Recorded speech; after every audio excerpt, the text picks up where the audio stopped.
How we going? Now we've got 55 minutes. We're going to keep on time because I know you're busy people, and we'll keep going through this and nail this. Let me just finish with this thought, because we finished up on the 4 quadrants. Even in a smaller church, this holds true. We need to identify what style is required for what setting. One of the common mistakes that I've found is pastors get in the pulpit and go to choleric style. So they use the pulpit to correct, adjust, confront, deal with lacks in the church. All right? So they're in the pulpit, pow, pow, pow, right? And they look angry. Okay? What I've had to train pastors to do, myself included, the moment I step up into the pulpit, I'm Mr. Sanguine. I'm loving, I'm happy, I'm promoting, I'm preaching the word. I deal with all the confrontation privately in meetings out of the church service. At any one meeting that I'm in on a Sunday now, I could have 30 plus visitors sitting there, and then I start getting up there and pounding, and that's their first time in the church. They're going to be sitting there thinking, man, he's an angry guy. What did he have for breakfast? That's what people will think. And you see, so we've got to gear our meetings to that. And you cannot pastor your church from the pulpit. I call it the iceberg theory, you know. So when the iceberg theory, 10% is what you see, 90% is what you don't see. That's where you handle all that stuff. Always behind the scenes, always in private meetings, team meetings. If you want to talk about a problem in your church, call a meeting of your leaders and address them. Go to choleric mode there if you have to. But even then, I'd measure it with a sanguine mode. You understand what I'm trying to say? Yeah. So what we've found is you get a guy in a bigger church. He's a choleric style leader doing a great job on the team. He goes out and plants a church. He stays in that style. And the people are sitting there. From day one, pound, we're going to grow this thing. We're not going to pound, you know. Now, in a bigger setting, he's cushioned by all the other complementary gifts and people around him, and it's not so overt. You get in front of 20 people, you're like monster. Yeah. We've had to help young pastors flag out, mate. Smell the coffee. Leave your clipboard at home. Leave your organisational chart at home. Just get into that meeting and love on your people, right? So, really important. Pulpit, sanguine style. Promoting, teaching, inspiring, enthusiastic, loving, sense of humour. Okay? Feel good. Small group, phlegmatic. Okay? So my boardroom, for instance, we've just, we're going to do it again, but 2 years ago, we moved into our brand new upgrade. My boardroom isn't a board table with leather chairs. It's a lounge. It's got a coffee table in the middle, beautiful lounge suites around, lamps in the corner, right? Paintings on the wall, mood lighting. That's where I hold my D group. Just sitting around together, chatting, having coffee, low key, right? Because the D group or a small group, you must not go choleric. It's phlegmatic. It's sharing. It's empathy. It's pastoral. It's relating. Right? Boardroom, choleric. One of the lessons I learned, I tried to run my board for years phlegmatic. I wanted them to be my friends. I want everyone to be in agreement before we moved on. Because unity is everyone agreeing, right? No. You can please some of the people some of the time, and maybe most of the people most of the time, but you can't please all the people all the time. And one day I had to have a discussion with my board to say, at the end of the day, I don't need 100% here to go ahead with something. But what I do want is honesty. I don't want board members just sitting there, and when it doesn't work, go, I knew that.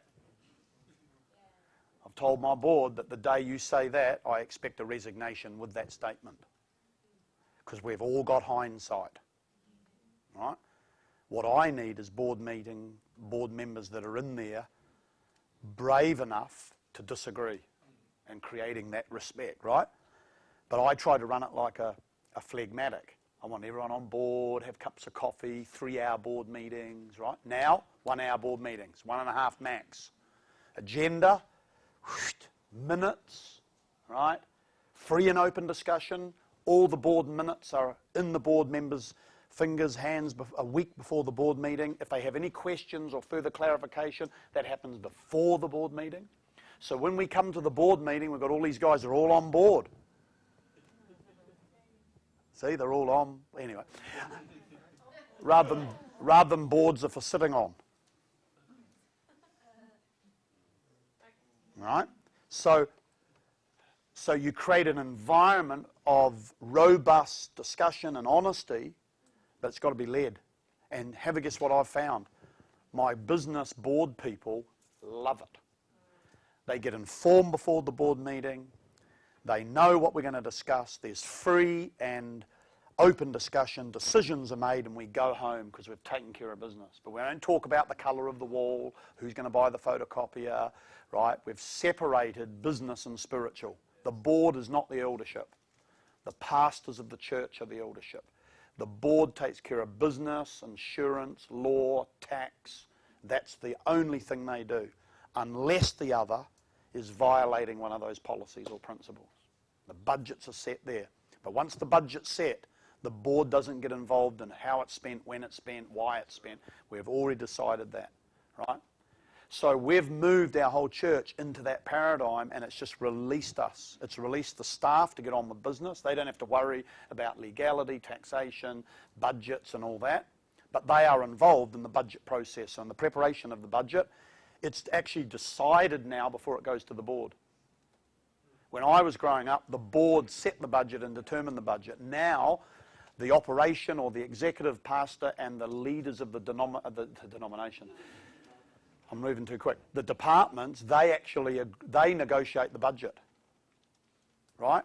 It then comes into the board as a trial or a draft budget, and the board go over it. And what I say to the board members, I want you to double check it. I want calculators over that like a rash. I want you to check it, raise questions, and I want you to align the budget to the purpose and values and goals of the church. Is this budget going to help us further build the church and reach our goals and values, right? Rather than, I don't think we ought to be buying an overhead projector. What does a board member know, right? The pastor knows, not the board member, right? Then once that's done and they have the right to correct or whatever, it then goes back to operations, it's finalised, then it comes back to the board and it's ratified. Once that's done, it's not up to the board now to action the budget. Their job is finished in that regard. Then that budget comes back with a quarterly report, the actual versus budget variance, etc., and that comes across their eyes every quarter. And they are to raise questions regarding the budget, the vision, the purpose, and the expenditure. So that's like your balance and your check, right? And so in that setting, can you see where I had to go to? And that was a major change for me because my culture wasn't that. I was brought up in an eldership that pontificated for years and eventually decided maybe to do one or two things. It was frustrating, absolutely frustrating. But I find you need to be in a culture where if you're in the board meeting, you need to learn those traits of the choleric style. There's a purpose for this meeting, there's an agenda, there's minutes, there's record taking, there's open discussion, then decisions are made. Right? And then you find the board works well and the board members love it. And I've found once we got into that zone, our board meetings are awesome, and sometimes we have tough discussions, Sometimes there are questions that are going to be asked. That's totally cool. But it's in a setting that's happening, right? Then when I go and wait on God, I've got to go into a melancholy zone. When I go to the prayer meeting. Okay, pray now, you've got 5 minutes. Over, right, what are we going to do now? No, you go into the prayer meeting, you've got to go to that reflective melancholy mode and just wait on God and hang with God in the presence of God. So, see, we need all, right? Yeah. And so that's really important in understanding what style you need to adopt, right? Okay, here's another one. I used to go to bank managers. I hope there's no bank managers here today. But I used to go to bank manager in a phlegmatic, melancholy style. Look, I sort of need some money. Would you like to give it to me? No. Oh, okay. Now I go to them sanguine, choleric style. I go with a proposal, a sales job, and then I'm a bit choleric with them. So I just said to my bank manager just recently, I got him in, had a big morning tea for him, put a big proposal together and did the big sales pitch, showed him what we're doing and had DVDs and gave him brochures and the whole thing. He's going, wow, that was awesome, Gordon, congratulations. I said, yeah, well, here's what's going to happen. In 3 months, I'm coming back to you and I need $3 million. And it'll happen if you're unable to help me. I'm going to go elsewhere. I would never say that ever. But he's a good bank manager. He goes, mate, I don't see a problem. I said, great, I just thought I'd raise it. So that was the sanguine. Yeah, so I'm going to raise it, because I've got to have that money and I'm going to get it. Because we've made a decision at board level and leader, this is what we're going to do. So now it's my job to do it. But if I go and maybe and go, oh, well, we can't do it. Right? I've got to be able to go in there and really sell our case. And as pastors, we need to learn how to do that, to really learn. And if you can't do it yourself, get some people to help you. You might have a business person or someone to put your story on PowerPoint, what you're wanting to do, and learn how to sell and promote your vision. And I expect this of our heads of department.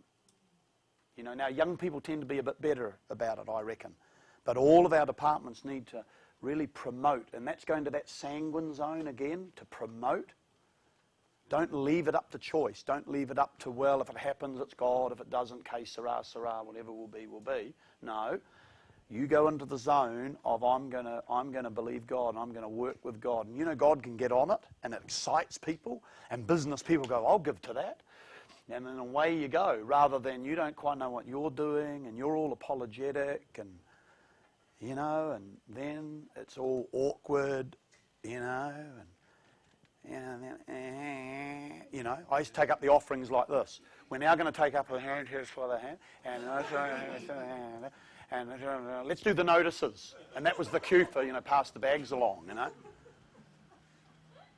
Now I take up an offering, and when I get to church, take up an offering, they cheer. So we've got to create a culture of giving, right? So I say, church, we're going to take up the tithes and offerings. They go, hey, let's do it. So I want you to hold your checks right now. Just hold it.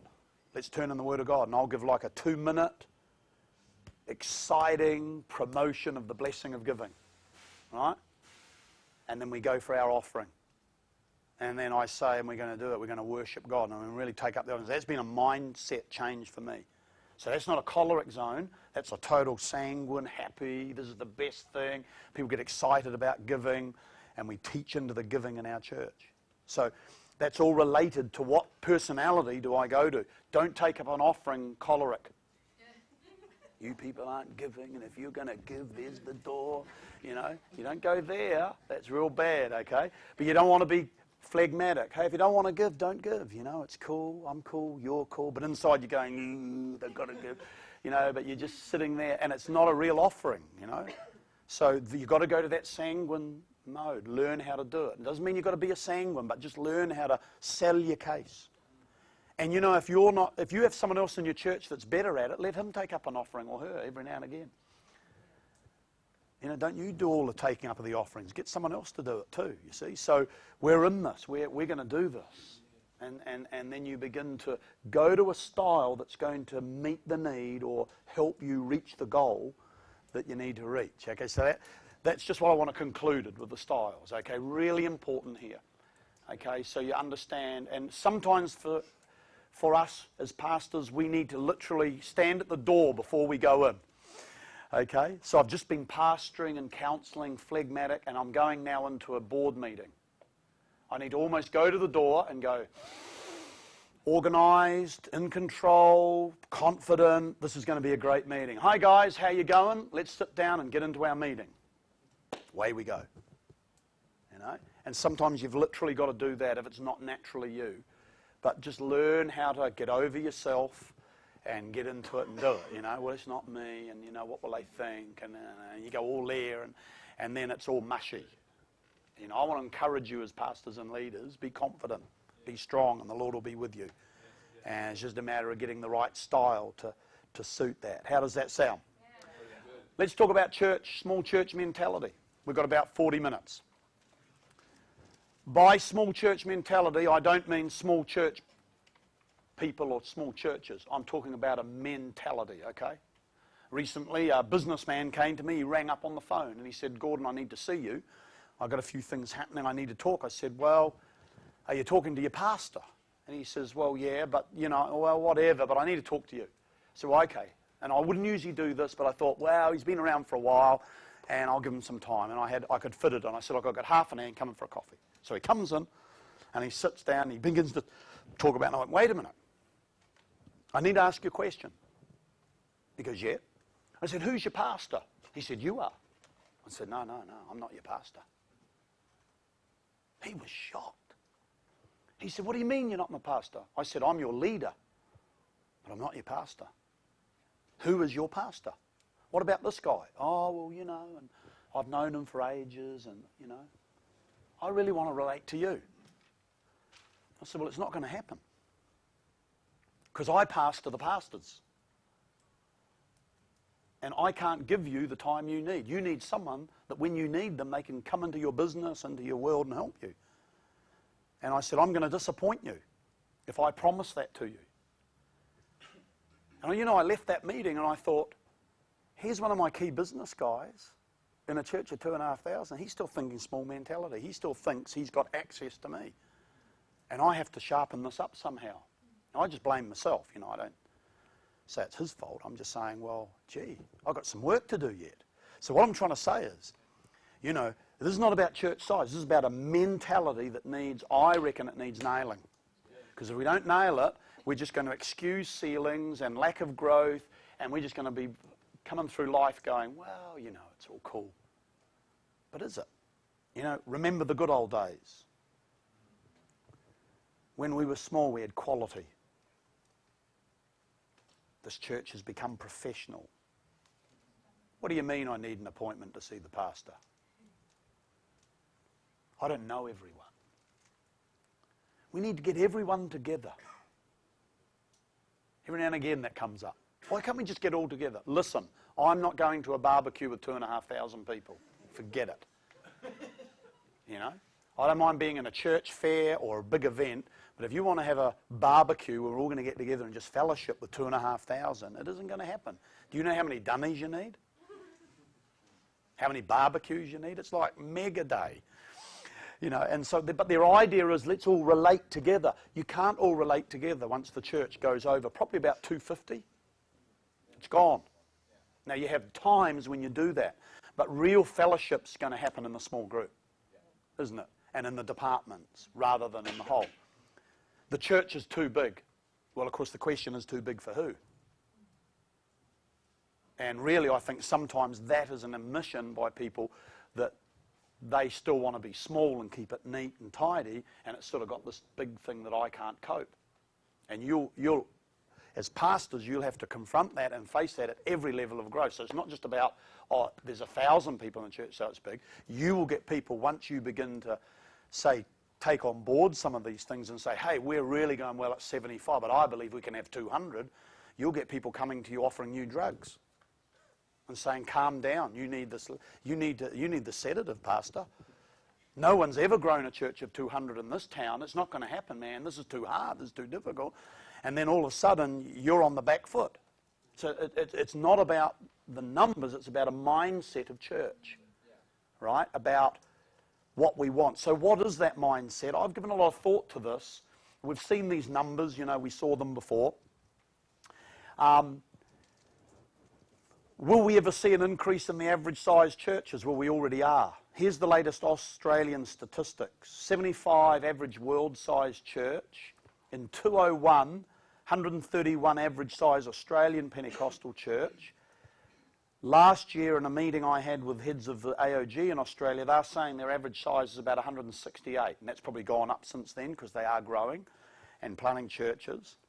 And in the C3I churches in Australia, our current membership church size is 401. So I believe this whole idea that we have to remain small is just not really viable. So what is the mindset? The mindset is threefold. Everyone is involved, everyone is informed, and everyone is an influence. And human beings want to hold on to these things. Everyone is involved. Why do the youth have to do all their things by themselves? Why can't we have the youth all together? Because the youth don't want to be with you. They do, you know. At the end of the day, the youth, a 16-year-old doesn't want to hang with a 55-year-old, and if he does, there's something wrong. It's just a wrong picture. You know what I'm trying to say? So we just need to get there. Now, that doesn't mean to say that youth aren't involved in our church. Like in our church, I'm 55, and the average age of my church is 20. I'm surrounded in young people, but I'm creating an environment in which they are feeling part of it and it's growing, right? But I don't pastor 12-year-olds. You know what I'm trying to say? I lead them, but I don't pastor them. There's a whole team of people doing that, right? But we keep a small church mentality when we want everyone to be involved. Now, take the young marrieds, for instance, the young marriage department. I think we've got about 4 sub-departments. We've got young marrieds without children. We've got young marrieds with babies. We've got young marrieds with preschoolers and early school. And we've got young marrieds with school-age children. Then there's another group that we're discovering in our church, is older people in their late 30s, early 40s who marry late or decide to have children late, have little babies, but they don't fit into the young marriage with little kids. We just found this the other week, you know. So we had this couple going to leave the church, and we said, why are you leaving? And they said, we just can't make any friends. We said, why? There's heaps of people your age. Well, I don't meet them. Why don't you meet them? Well, we go to the young marriage group, with the young families group, and they're all, well, excuse the expression, they're kids. I'm a 40-year-old, 42-year-old, you know, and I said, well, why are you going there for? Because we've got babies. No. You can afford a babysitter.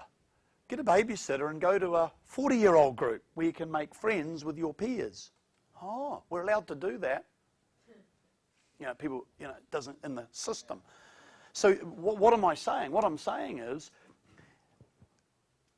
young married couples without babies don't want to go out for dinner and talk about nappies and, you know, bottom wipes and different kinds of baby food.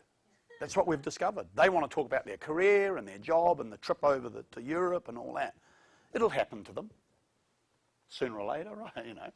But right then, and so if you keep pushing that to get everyone involved, you'll get this feeling in the group, kind of, well, I don't want to be involved in that.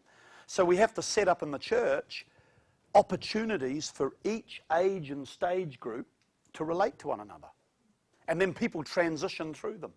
You see them transitioning through the church, you know. And they're in kids' church. We've got, you know, and then they go through high school ministry, then they get into the university ministry, young marrieds, and they might be leading in youth because they love it, but now they've got kids and they're in the young marriage kids group and so forth. But you see, if we restrict that and say, no, we only have youth, and then you've got a 25-year-old having to hang with a 15, it's not going to work, you know.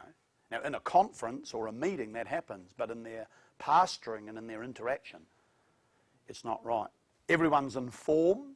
Small church mindset is that everyone has to be informed. People get a real surprise when they find out how ill-informed I am. I turned up the other week and I saw this photocopier in the office. And I had 2 problems. A, I couldn't work it without even looking at it. You needed a degree to work it. And secondly, I knew it was worth 20 grand. if it was $1. Number one, I didn't know it was bought. Number two, I didn't really know how much it was worth. So I thought, I'm a smart guy, I'm a techo, I can work it, I can sort this out. So I started. I couldn't get the thing working, you know, and then I was getting mad and I felt like, and then I heard this voice from behind the screen. Just type in 8810, Pastor. I knew that, 8810, and it all comes on, you know, and it's all working, and, you know. So what I'm trying to say is, a small church mentality says nothing's going to happen in this church unless I am informed. How do you break down small church mentality? You discuss it and you say, we're not going to be informed. We don't need to inform you. But the people that need to be informed will be informed. We had an elder leave one of our churches recently. He was really cut up. He arrived on a Sunday and there was a baby dedication and the pastor didn't tell him. How come this is happening and I wasn't informed? Well, you don't need to be informed. You're an elder. I was here from the beginning and I've put money in it and away he went, you know. And the pastor said to me, what do I do? I said, ask him to leave. Just tell him to go. Don't worry about it. He can get in a church where they'll inform him. But you're trying to grow a church where not everyone's going to be informed. He got really upset. And he had no right to get upset. It was a pastoral issue, not a board issue. But you see, the small church mentality wants everyone on board, everyone informed. Ooh, man. I signed out of that a long time ago. As a matter of fact, I don't know half the things that are happening in the church, but I do know this. I know that good people do know. See, and that's leadership, rather than I have to know, right? Okay? Everyone is an influence. I think this really bites to the core of small church mentality. I think as human beings, we all want a slice of the cake. And we want to feel that we have the pastor's ear. And I think one of the reasons why people don't like crossing through the 200 is they sense they're not going to be able to just come in and have a cup of coffee with Gordo. He's not going to be available at any time to me. But you know, that's the reality. And we lose influence. And I've found the bigger the church has got, I've lost influence. There are key things that I have a voice into and I'm influencing. There's a lot of things that happen in our church that I don't even know it's happening and I have no influence in it, in the sense that I'm there to make it happen. So that's why we've moved the church into a vision, value, policy-driven church rather than what Gordon wants. If you run a church around what Gordon wants and the primary group wants, you'll keep a small mentality happening in the church where everyone wants to influence every decision. You know? And that's education, that's creating a culture. So when do our churches grow and break through that 200 zone? Have I talked about the personal contact level? We've got to adjust that. In other words, once a group gets around 180 to 220, the senior leader of that group, whether it's a church, a youth group, a women's ministry, whatever, loses his or her ability to have personal contact with everyone in that group. That's why when you go back to the previous screen, you're not involving everyone, you're not informing everyone because it's grown past that. And the number seems to be around 200. Now, in everything that I've said today, I hope you've picked up that that's not arbitrary. You know what I'm trying to say? In other words, when you've got 201, you've broken through. Churches could go to 300 and are still operating in the second quadrant. You understand what I'm saying? Right. And we've discussed that. There was a really good question that was raised before. The church becomes a vision-driven church rather than a personality-driven church. So the facts are, I was away last weekend. I think church still happened. Right? I think a true test of whether our church is a personality-driven church or a vision-driven church is if you go away for a month and the offerings start dipping, attendance dries up, money starts drying up, you've got to get back and pump the thing and lift it. Now, when the church is in its formative years, it is a personality-driven church. Because you're the pastor, you're the leader, you and your wife and the primary group make it happen, right? But as the church grows, we've got to move it from that to being a vision-driven church. What's our purpose? We're not here just serving Gordon Moore, we're here serving this great vision that God's given us. Yes, it's come through me. I'm the custodian of the vision, but it's no longer my vision, it's our vision. We believe in the vision, you know what I mean? And that's where a church breaks down the small church mindset, and churches grow through 200 when that begins to happen. Number 3, we've already discussed this, the pastor shifts from minister to leader. And the more leadership I do, the less ministry I do. Here's another point. The growth potential increases in a church or a youth group or a women's ministry or department when the prime leader does more leadership. That's interesting. The growth potential increases when the prime leader does more leadership than ministry. So the more ministry you do, you're restricting the growth potential of your group, church, or ministry. Fruitfulness supersedes faithfulness. To get your church group to grow, you and I must select leaders on the basis of fruitfulness, not faithfulness. Okay?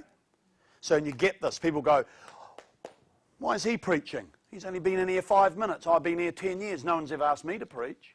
Well, that's because he's gifted at it and you're not. So we're not involving people based on faithfulness. We're involving people on the basis of fruitfulness, and fruitfulness is related to giftedness. Now, one of the 8 qualifications of healthy churches in national church development is gift-orientated ministry, which the charismatic movement was all about. So we identify people's gifts and we match the task or role in the church to their gift. Right? One of the clearest departments that you see that in is music. Now I can talk about it because I'm a musician. How come she's singing? I'm better than her. I've been around longer. I've been faithful. I've been here every year. And now you're just moving me aside and bringing this new person into my ministry. I thought, man, how are we going to deal with this? Like, what's the secret? And then I had a light bulb experience. Auditions. So what we do is we have the music director here, and we employ, because in our church and probably in your city, even an unchurched person's good, because they'll probably tell the truth. I get in 2 qualified singing teachers. I've got them in my church, got about 3 or 4. My daughter's one of them, my younger daughter. She's got a double degree in drama music and has performed, and so she's qualified. And another lady who's a singing teacher. She sits there, she sits the MD. Microphone, backing tape, sing, perform. Taped. Come and sit down here. Let's play it back. And the 2 music teachers critique that person's voice. Right? I was amazed. When I first did it, half our band was tone deaf. They were flat.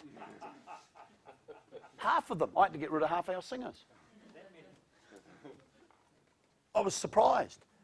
But you see, in a smaller hall, we only had a small sound system and there was 1 mic and they were sharing. Then we built the new building and they all got a mic themselves. Oh, it didn't sound good. Now, I'm in tune with this because I'm a musician. You know what I mean? This is what I did. I was a music director for Australia, so I got an ear for it. Right? So then, all of a sudden, it goes like this.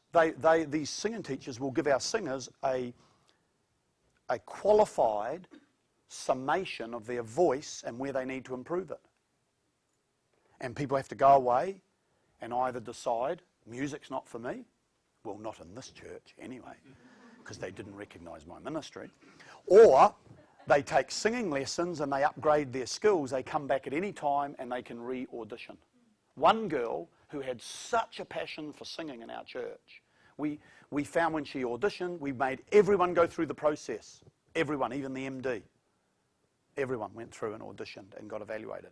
This one girl had one problem. Her top notes, her voice, when she went for top notes, she would fade and go flat. But it was only the top end. Her middle, bottom range were perfect. She could have sat there and went, Well, I've been faithful. I deserve to be on. Do you know what she said? What do I need to do? And the two qualified song leaders in unison said, you need to be personally coached to strengthen the muscles in your voice to the top end. Probably 6 months or more, it'll improve. But until then, you don't go on. Okay? She went away, talked it over with her husband. They put a couple of grand together, and she went and got professionally trained. And what a delight it was to see her come out on the stage and performing and singing. Isn't that incredible? Yeah. You see, but that's a change in paradigm. Because when I started, I just wanted anyone to sing. I was glad to have singers. Right? But leadership moves the church from faithfulness to fruitfulness. Who is the best preacher? Who is the best song leader? Who is now at different stages, that varies. But it's a journey into that. You see that. And I think if we keep promoting people on the basis of faithfulness, we won't necessarily have fruitfulness happening in our church. And I believe you can measure fruitfulness by the fruit of their giftedness. We know that. Everyone moves from generalist to specialist.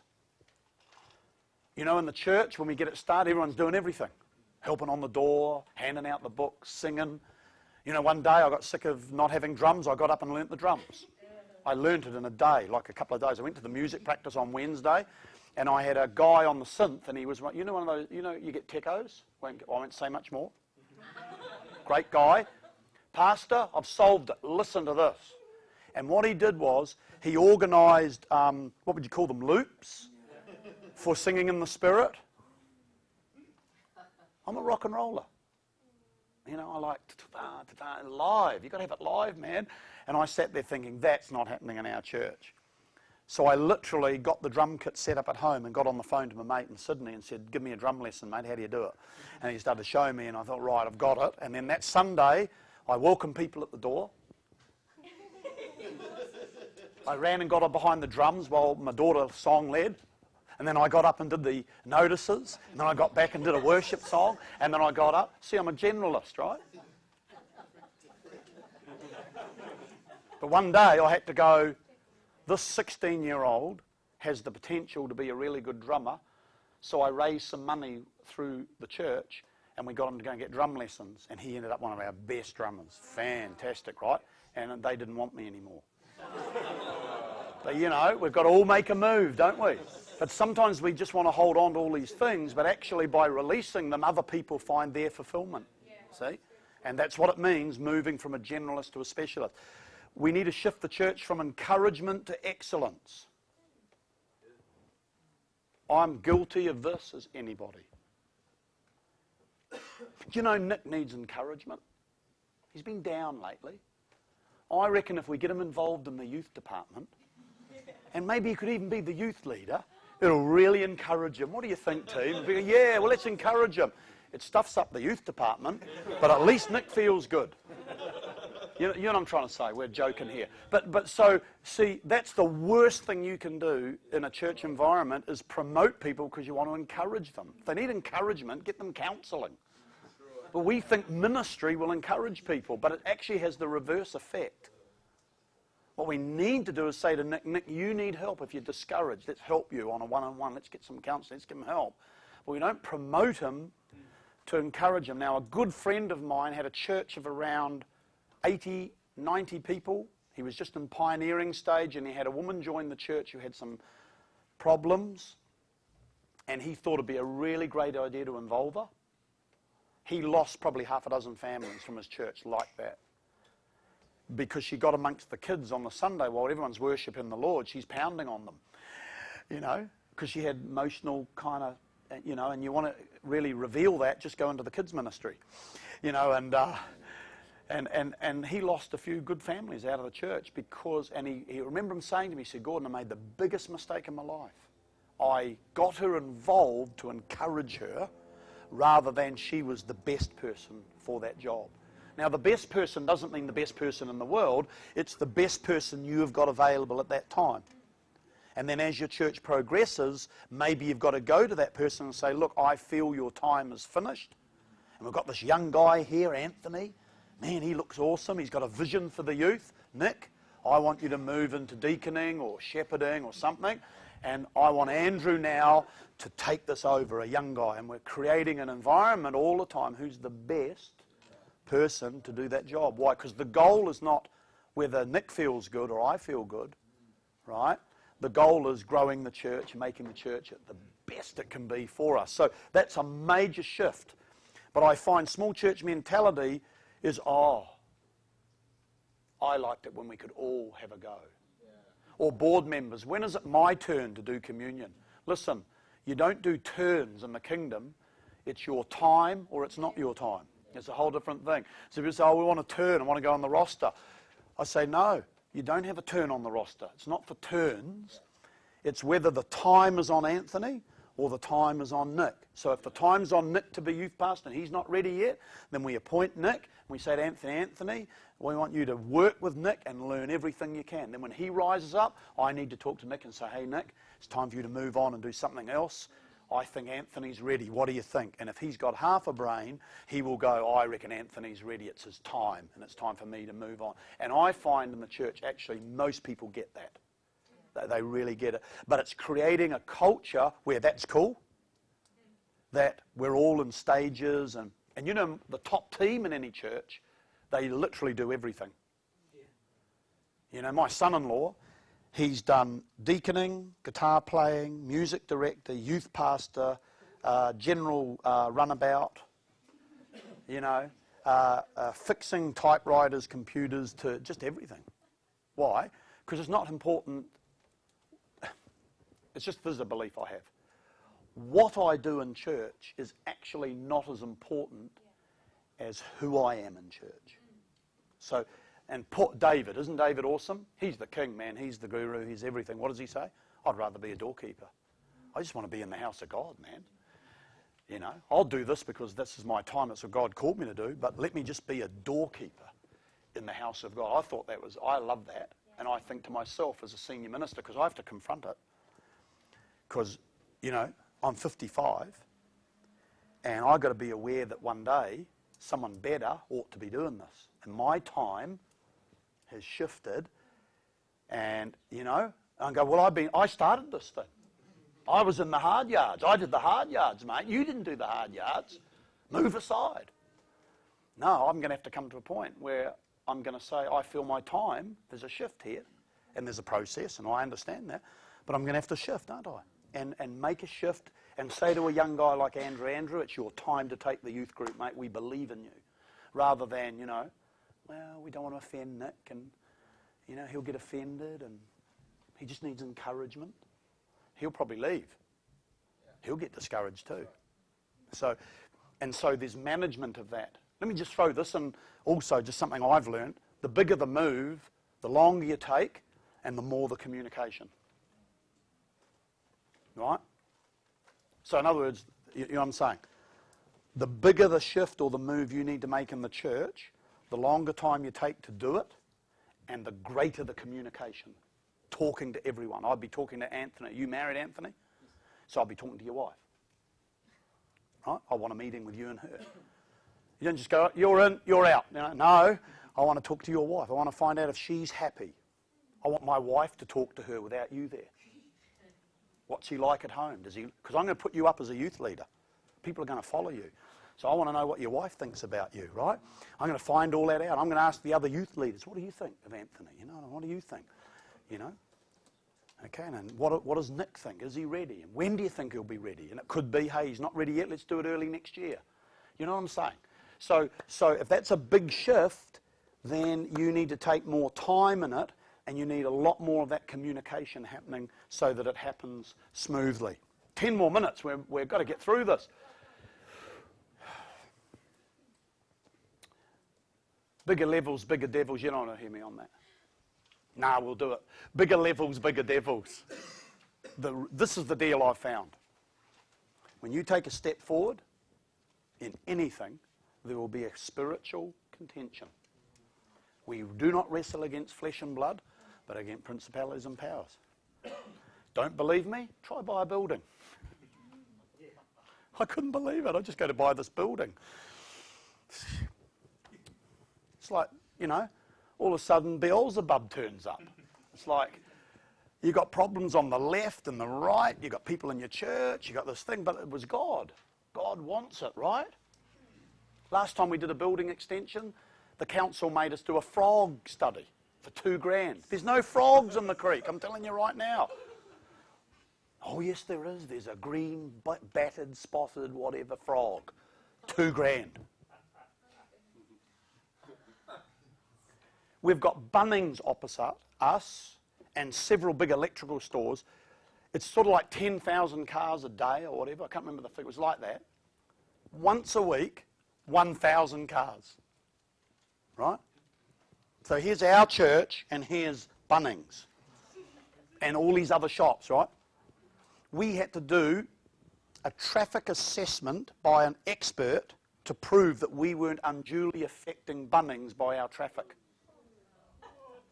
$2,000 later, you know what I'm trying to say? So now I can get all up and say, oh, that's the council, there's demons in there and all that. It's got nothing to do with that. It's the moment you take a step forward, you decide to grow your church, you decide to buy a building, you decide to change something and move ahead. The devil wants you and me to be contained. Because when we're contained, we're not a problem to him. You start growing the church, you start building a youth ministry, you start expanding what you're doing and influencing your city, your town, the devil, he ain't happy about it. And one of the things I've found is we have to have this incredible prayer ministry behind us. And then if you use the inside-out principle, it makes it a lot more easy. So you're not standing alone. And that is when you do the inside-out, first of all, you're sure that you're sure. You know God's spoken to you, this is what I'm going to do. You then get your wife on board, or your partner, you're in this together. Then you talk to your key players, your pastors, your board, they're all on board. Then you go to your leaders, and they're on board. Haven't gone public yet. Let them talk about it. Get communicating, get them excited. They're all on board. They're all praying. Then you go to the members. Then on a Sunday, you get up in the pulpit and say, hey, guess what we're doing, church? Now, 70% of them are all on board already. They're all in there with you, praying, believing. Amen? Right? You get up in the pulpit and you say, we are going to buy some land and build a building. And they go, hey!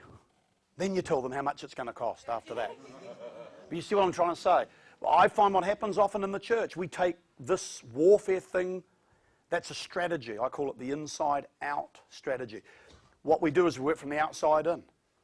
We get a vision, we're going to buy land. We stand in the church and go, hey, guess what, church? I had a vision last night. We're going to buy land.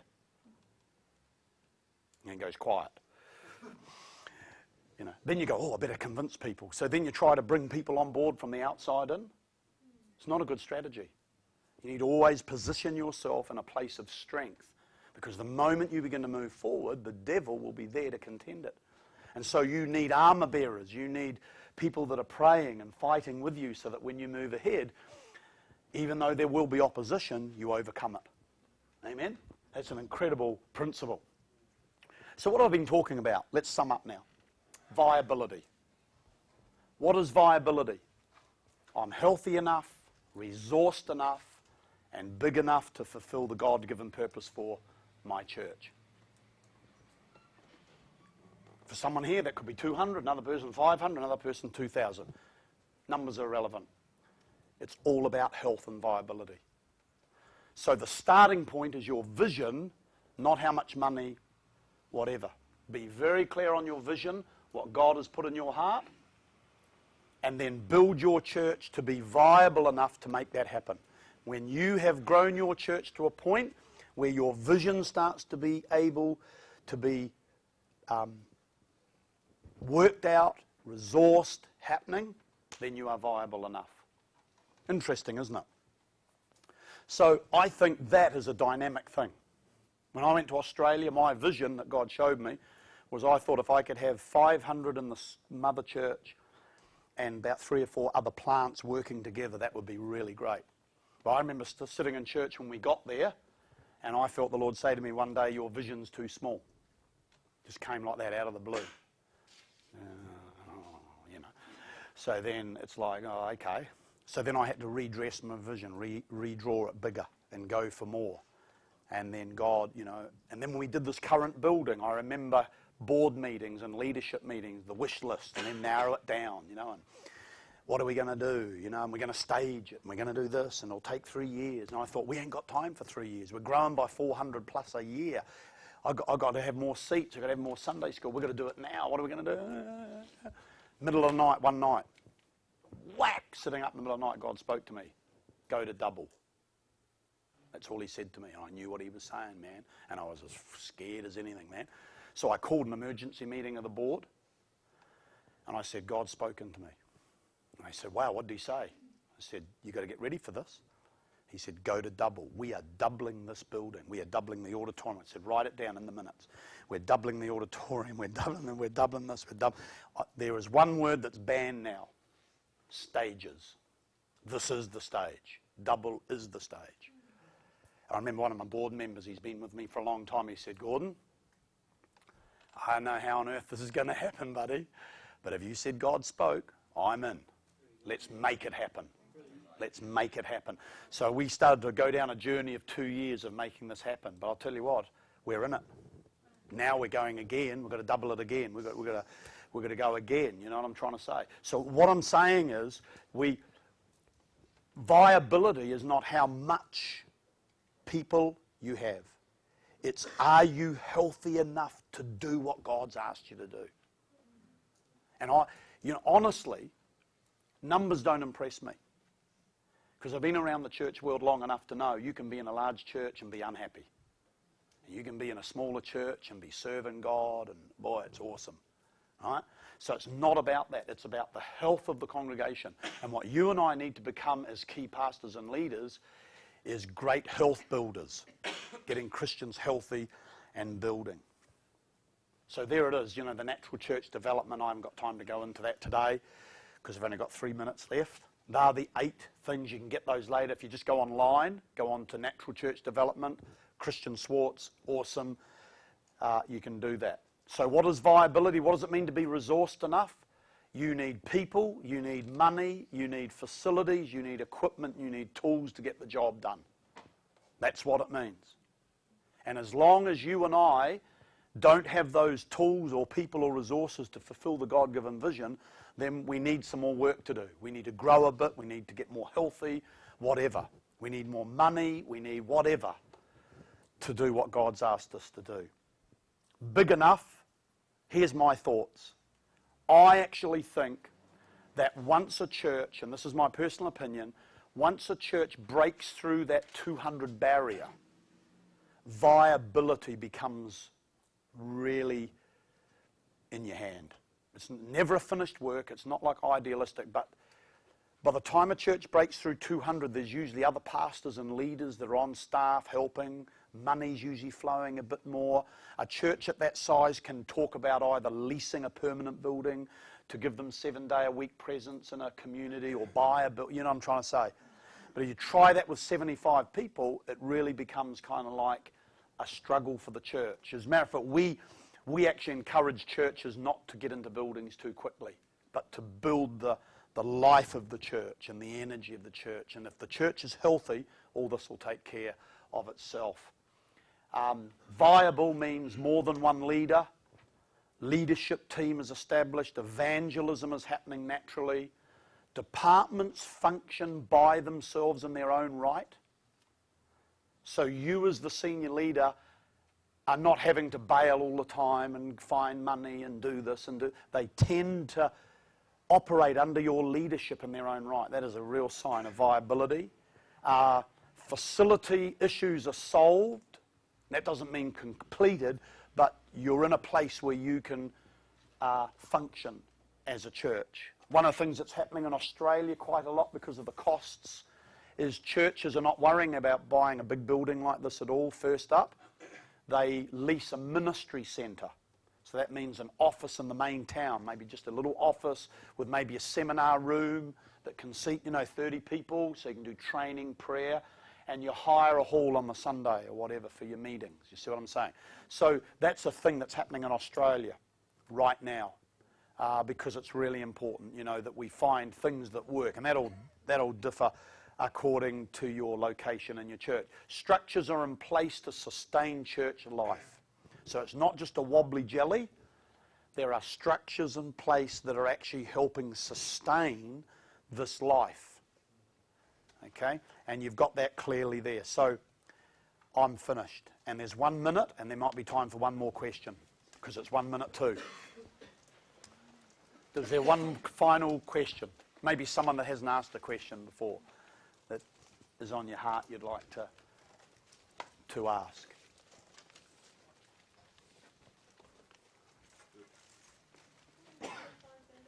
Sorry? Oh, sorry, I couldn't hear that. Could we hear your 5 values? My 5 values? Yes, my 5 values. The vision or the purpose is to build the church. The 5 values are church for the unchurched. This is not in order.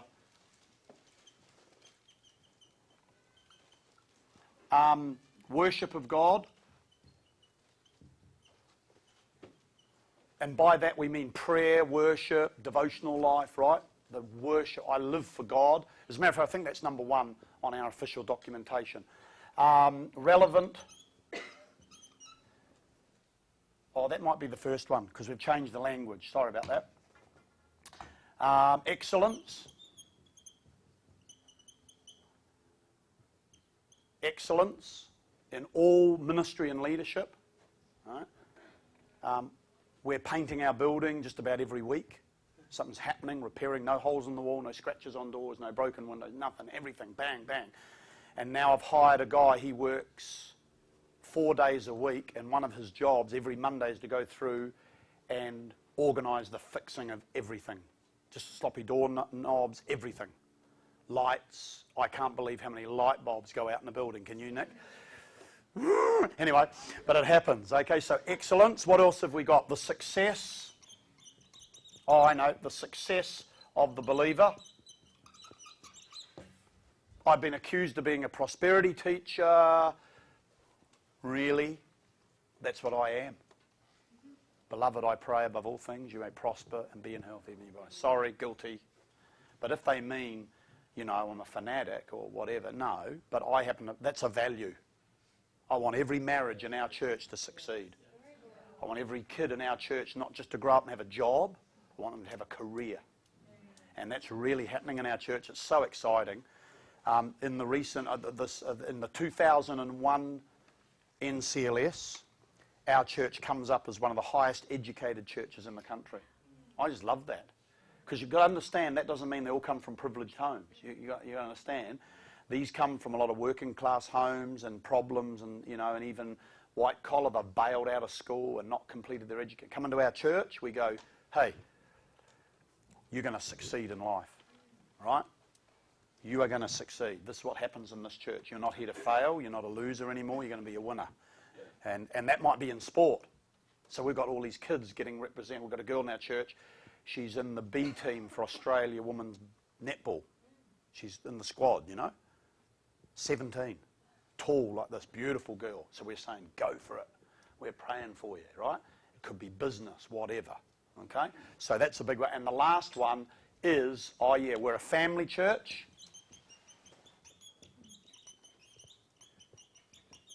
With a focus on youth and children. So we're not a youth church, we're a family church. We believe in the family. That's just me. You know, my wife and I, we believe in the family, okay? So we're a family church with a focus on youth and children. So we build those 5 values around building the church. Now, it's taken me years to get there. People say, what about prayer? No, prayer's not a value. Prayer's not a goal. Prayer's what we are. We talk to God. You know what I mean? A value is more to do with culture. And then we've gone further too, we've defined the culture. And we've got a whole thing that we talk about that, but we don't promote that necessarily. And there's stuff like, we're free, we're informal, we're fun, humour's allowed in our church, whatever. We're educated, so that's all culture. Hey, it's been a delight sharing with you today. There's been a lot of stuff, and I hope I haven't overwhelmed you. But I hope even if there's one or two things you can take home and go, man, I could do this. I hope out of all of this you've got hope. So that you can say, hey, maybe some pastors here today, you feel, man, our church has sort of got stuck a bit. I hope today, I really hope, this is my passion, you had a light bulb go on in your head to say, hey, wait a minute, I don't have to stay here. I can do something. I can move my church, or maybe my youth group, women's group. I can move this thing, I can get momentum and get it moving. That's my prayer, that you will be viable and you will fulfill everything that God's put in your heart to achieve. Hey, the Lord bless you.